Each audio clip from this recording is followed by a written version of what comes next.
October 26వ తారీఖు పంచమి ఆదివారము నాగ పంచమి చాలా విశేషమైన రోజు.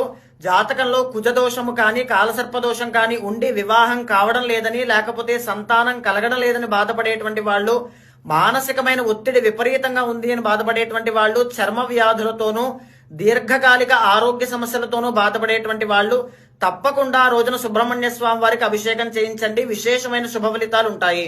ఇదే కాకుండా పిల్లలు ఉన్నటువంటి వాళ్ళు విద్యలో బాగా రాణించాలి అన్నా, లేకపోతే సద్బుద్ధి అనేటువంటిది కానీ తెలివితేటలు ఇంప్రూవ్ అవ్వాలి అన్నా, భార్యాభర్తలు కలిసి పిల్లల పేరు మీద సుబ్రహ్మణ్య స్వామి వారికి అర్చన చేయించడం వల్ల, లేదా పిల్లలతో సుబ్రహ్మణ్య అష్టకం చదివించడం వల్ల విశేషమైన శుభ ఫలితాలు, పిల్లలకి మంచి భవిష్యత్తు అనేటువంటిది ఉంటుంది.